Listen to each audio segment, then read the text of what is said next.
Hello again everybody and welcome back to the DCA Mini-Ex scenario in command. And as we left off last time, I had the entire red side, it seemed like, pushing down to the south. So I've got a lot of stuff about to happen here.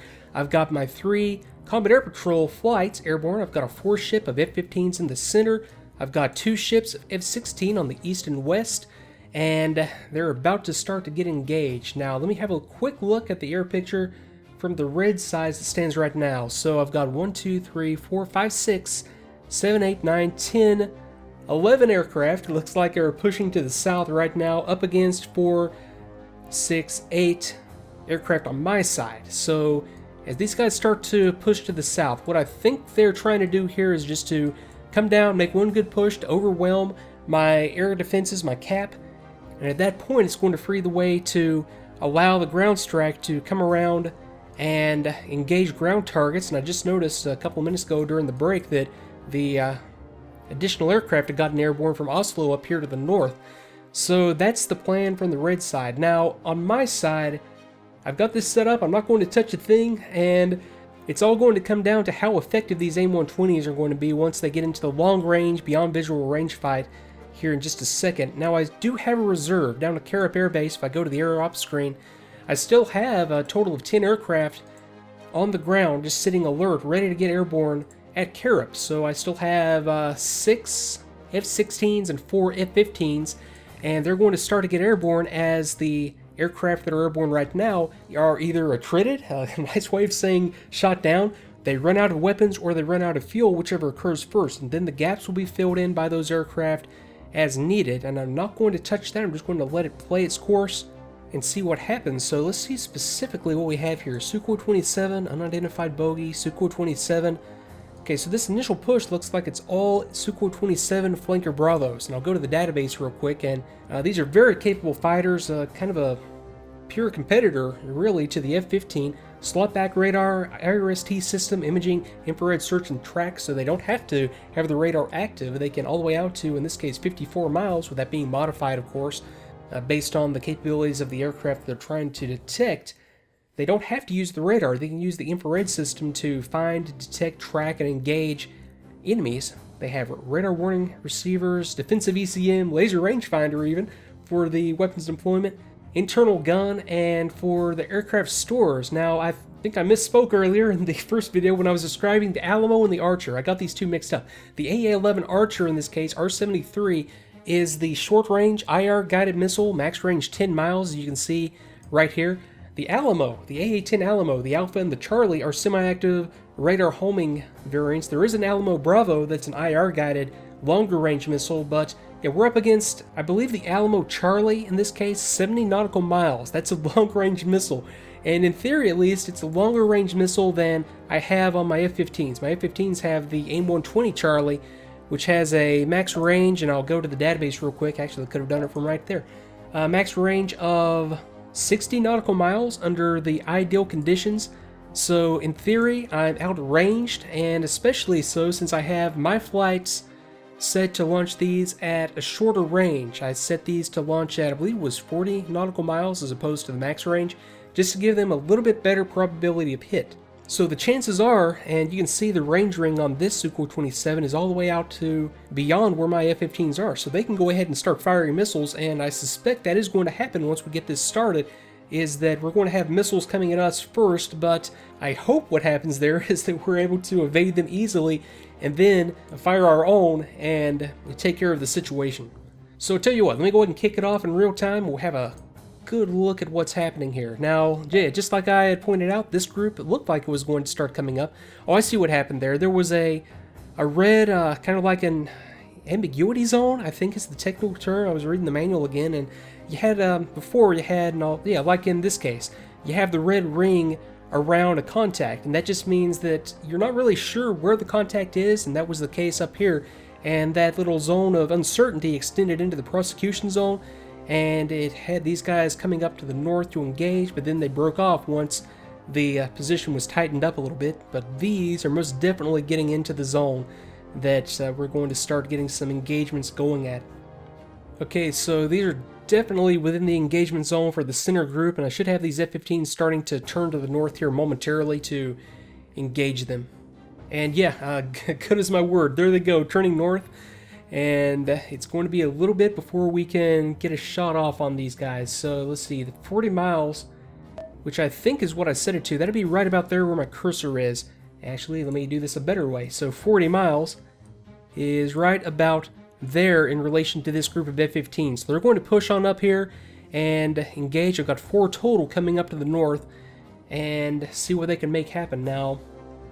Okay, got a good classification on another one, determined to be a Flanker Bravo, determined by the ANAPG-63 on the F-15s to be a hostile and a flanker. So they used its, has like a, it's called NCTR, non-cooperative target recognition, where it kind of compares the radar image to what's in a database and can make a determination on what's hostile and what isn't based on that. Okay, got a missile launch coming in, and this would be one of those Alamo Charlie long-range semi-active radar homing missiles, and I've got my own AIM-120s in the air heading out at this point as well. I've got 2 AIM-120s assigned to each target, and let me play around with the settings here. I think I can get targeting vectors on. Yeah, targeting vectors all.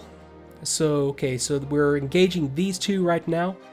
A lot of missiles in the air, and now my southern, or actually my western group of F-16s is turning north to engage this group up here. This group of F-16s is still pressing on, but that'll change here momentarily because they're going to turn up to engage this group. Okay, so let me zoom in on the action here on the northern group. So it looks like we've got at least 2. Yeah, that's just a single missile. 2 missiles in the air coming after our groups. The rest are going out after the Sukhoi 27. You can see the Sukhoi starting to turn away and attempting to beam and evade by turning 90 degrees to my transmitter. That gives them a optimum angle to evade the missile and also puts them into kind of an advantageous situation when it comes to the radar maintaining a lock. Okay, looks like they're turning into us now. And I have lost contact with those missiles. Now, yeah, like I mentioned, there's semi-active radar homing, so when these Sukhoi 27s turned away to evade the missiles they had coming at them, they had to break lock with my F-15s, and yeah, the missiles, without anything to lock onto, just kind of went on their own way. Okay, I've got my AIM-120s going active. They have their own radar, but you can see the radar ring, or radar range on them displayed now. Okay, got one. And coming in on the second one, got 1 missile coming in on me as well off of these Sukhois. Okay, got the second one, so far so good. F-16 still coming up, and yeah, that's going to work out just fine. Okay, 1, 2, 3, 4 missiles in the air off of the Soviets, or the Red Air side. Okay, this same Win-20 is turning to engage one of these guys. Okay, this Sukhoi 27.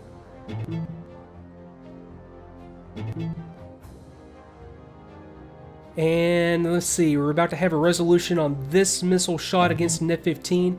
Okay, got some more missiles popping up in the air now. And okay, miss on that AIM-120, and looked like a miss on that AA-10 Alamo Charlie. So let me slow down and have a look at what was going on there. Okay, this, and let me just pause real quick just so that I can actually read this. This is the interesting part, and this is where I in this case, or everybody in this case, is learning how the game actually works. So, okay, so checking out the missile that came in on my F-15s. Okay, weapon, AA-10 Alamo Charlie R-27RE, a long-range semi-active radar homing. Was attacking Chosen 3, an F-15, with a base probability of hit of 80%. Probability of hit adjusted for distance, so 70%. Adjusted for actual target speed, 61%. Adjusted for agility, 4th generation fighter, 5 agility. And for pilot proficiency, 3.6, high deflection impact. And it gave a final agility modifier of -36%, final probability of hit 25%. It rolled a 43 and therefore was a miss. So that's an example of where firing at long range like that, it was adjusted for, let me see, where was the adjustment? Adjusted for distance. I mean, that's a 10% difference right there between an optimum range shot and a long range shot, just like they did right there. Base of 80, adjusted for distance 70%. So that's quite a disadvantage. Now I also had the F-15 jamming, and final probability of the jammer 15%. I rolled a 98, so failure. And also had some chaff kicked out, so final probability on the chaff 20%, and rolled a 26, failure. Now, comparing that to an AIM-120, so let's look at this injury for the AIM-120. Charlie 7 AMRAAM, and this is one that got a hit. So this AMRAAM attacked flanker number 12, base probability of hit of 95%. That's a good missile right there. pH adjusted for distance 78%. So wow, maybe I was mistaken there. Maybe those Sukhois didn't fire at long range like I thought they did, because that's quite a hit that I just took for distance right there. And I wonder how that stacks up, like if it has an optimum range, if there's like a too close or too far, or it's just kind of like on a scale far to near. I'd have to dig into the database and see if that data is there. But okay, after that it was adjusted for target speed, so it went down to 62%.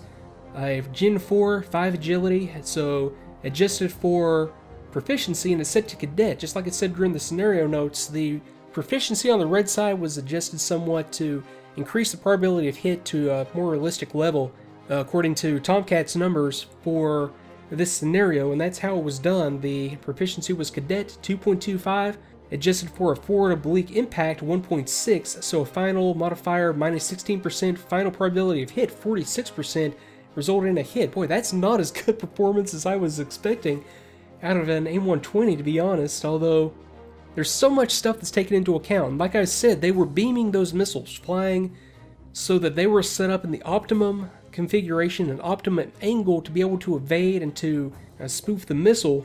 So yeah, it really showed in those numbers right there. So okay, let me kick it back off again, and got another salvo of AIM-120s heading in on this Sukhoi. So that's a boy, poor Sukhoi 27. That's a lot of missiles going in on that guy. Okay, unless it was actually a shot. Okay, there were two up there. I didn't catch that at first.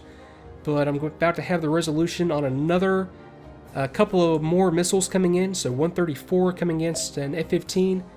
Okay, so that one was spoofed by the jammer. Okay. Another resolution coming up down here on group 753. And again, this F-15 is beaming the missile and beaming the emitter. Okay, was able to evade. Final probability of hit was only 10% on that one.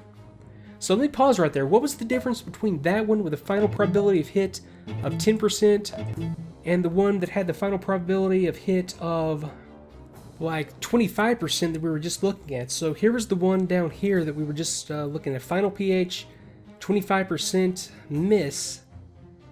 Okay, then this one had final pH, here it is, final pH 10%. So yeah, let's see, pH adjusted for distance 53%. This one took a big hit on distance.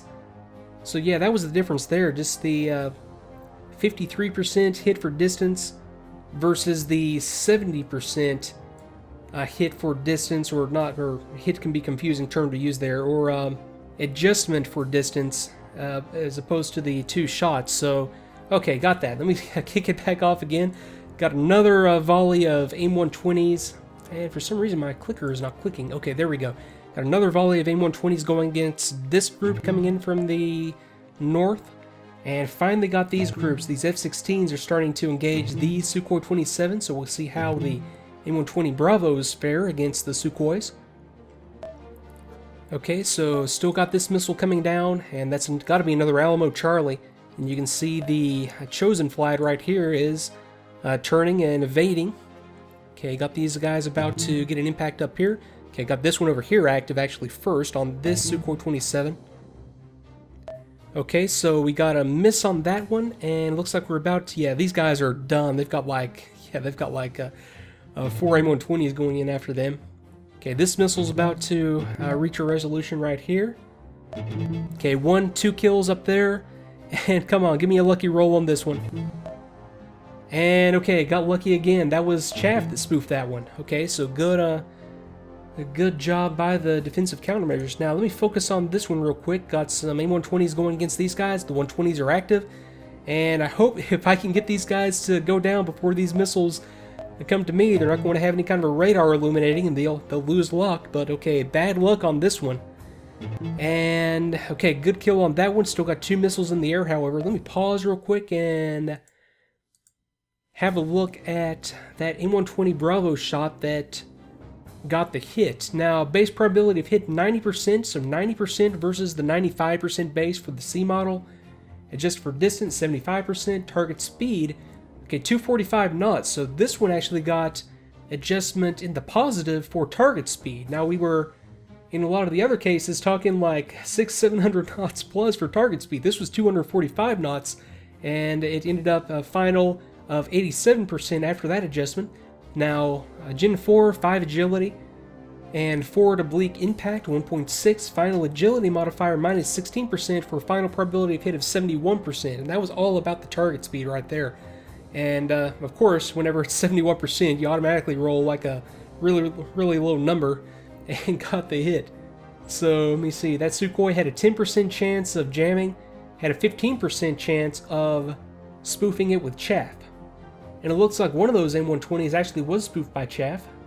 The one that impacted just before that, but okay, now we've got to worry about these two missiles coming in against our F-16s. Let me kick it off one more time. Okay, about to get the resolution on that. Okay, and that one lost lock. That was a missile. Okay, this one, yeah, see how it's not able to illuminate the aircraft. It's turned away to evade the missiles, and therefore that semi-active radar homing missile lost lock. Now, let me have a look at what's going on in the eastern sector. Now, I've got another missile coming down here, and my F-16 is beaming. Got two missiles in the air after this one. Got missiles in the air after this one, and missiles coming against my F-15s. And I'm going to have to zoom out real quick, have a look at the overall air picture as well. So I've still got these bogeys. Oh, Craven 2 just went down. That was one of the Danish F-16s. Okay, so let me look at what happened there. Alamo Alpha. Okay, so this was an Alamo Alpha, not the longer range Charlie. Base probability 80%, adjusted for distance 76. 4.9 agility. Okay, I've never seen an agility that high, but yeah, that makes sense for an F-16. Adjusted for proficiency, high deflection impact, final agility modifier minus 39%, final pH 23%, and they roll a 16 and got a hit. And boy, against that Alamo Alpha, that ANLOQ 162 Shadowbox 2 ECM, final probability of hit of a spoof on that was 30%. That's actually pretty high for like a defensive ECM, and that didn't succeed. And then chaff against an Alamo Alpha is actually pretty darn effective. 20% is the number it gives, rolled a 37, so that was a failure.